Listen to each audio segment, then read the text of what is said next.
All right, so the other day I gave a talk, and it was simply about fructose and like what it was and what it does to you, but I don't think I went too far down the rabbit hole of like what foods have fructose in them, why you'd want to potentially steer away from those foods and towards other foods.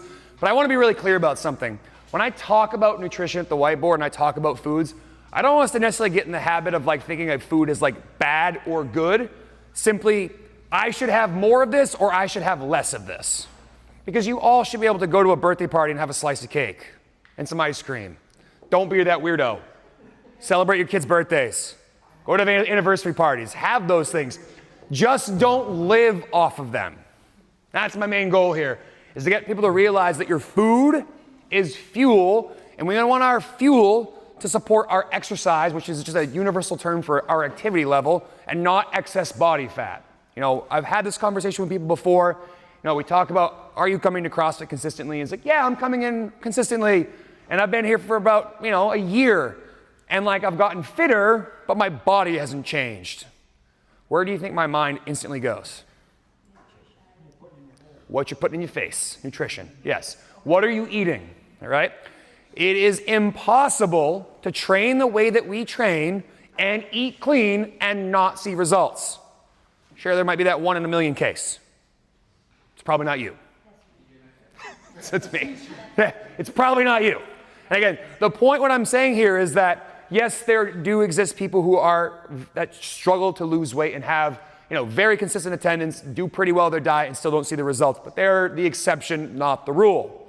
So going into this topic today, I want to talk about what fructose does once it enters your body. And for anyone who doesn't know, fructose is 50% of what's in table sugar. So we don't think of sugars as just sugar. It's sugar are components of other sugars. We've got glucose, we've got fructose, we've got galactose, we've got a few other different ones, but they come in different chains or different linked patterns together. Table sugar is 50% fructose and 50% glucose. Fructose and glucose, half and half. Other food items like fruits and vegetables typically are between 1 and 10% fructose and then a bunch of other sugars. Things like starches are between 5 and 15% fructose, then a bunch of other sugars. And then we get close to like the processed foods and things I want you to avoid. We're going 40, 45, 50, 55, 60%. When you hear the term high fructose corn syrup, that is a sugar thing that is essentially 55% fructose, which is obviously not common in nature. You can't dig high fructose corn syrup out of the earth. You can't harvest it out of the earth. You have to make it in a lab. It is an unnatural product that our body's not used to. Now, what happens when we consume too much fructose is a bunch of downstream effects that actually initially allowed us to exist as a species.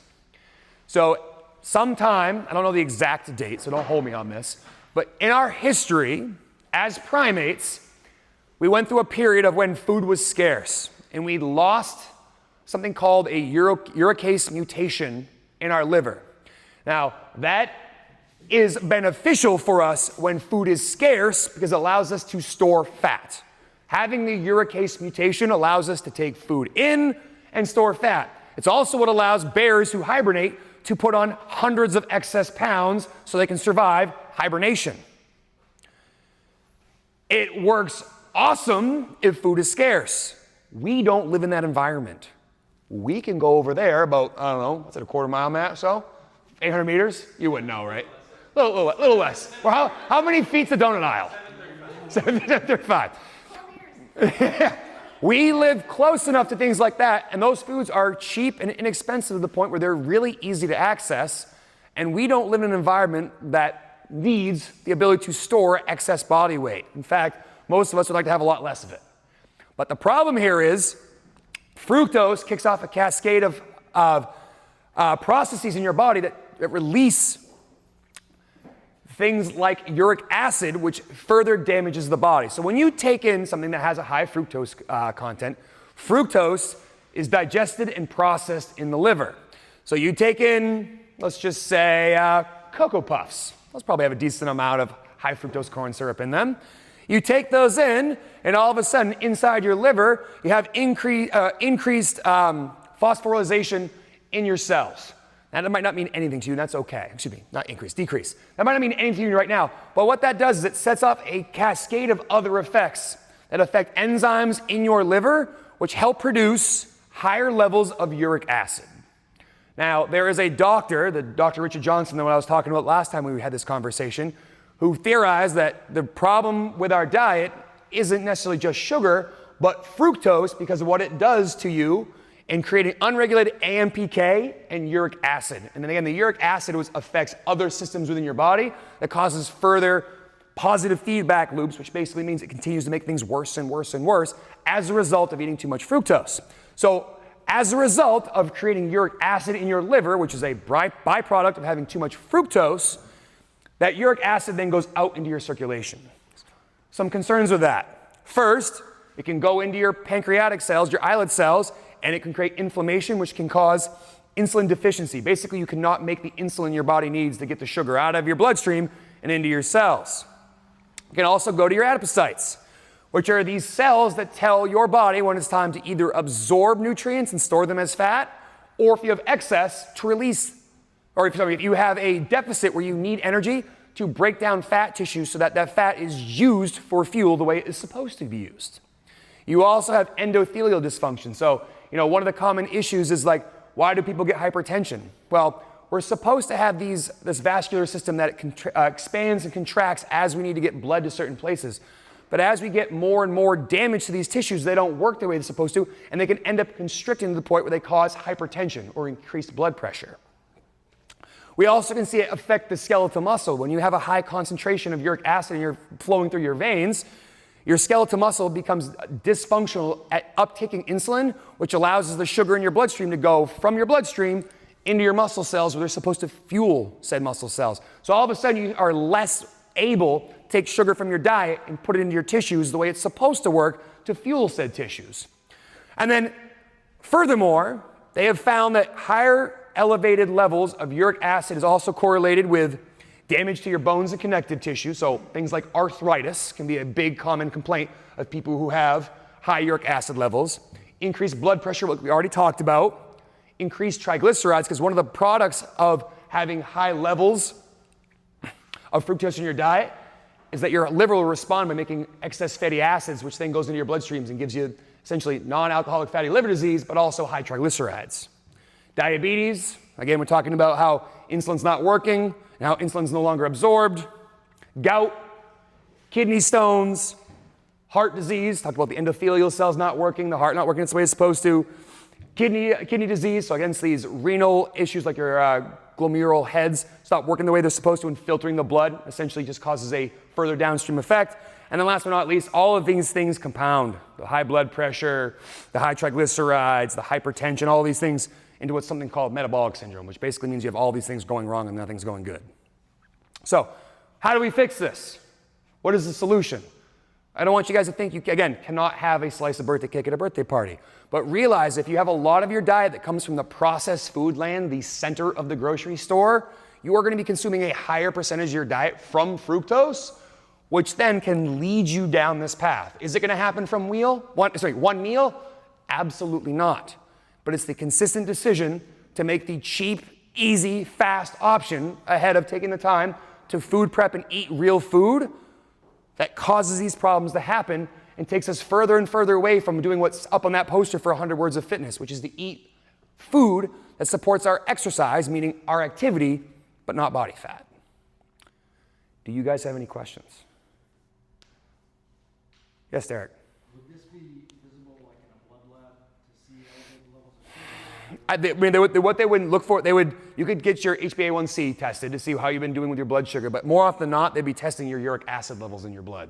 That would be a test you get. It's not a common test. I don't think you would go there and get that in your blood panel. I haven't gotten a blood panel in a really long time, but I don't think that's a normal one you would get. Unless you have something like gout. If you got gout and you get blood work, they're gonna tell you if you have high uric acid or not. But that's, people usually wait until they have kidney stones or gout to look for uric acid.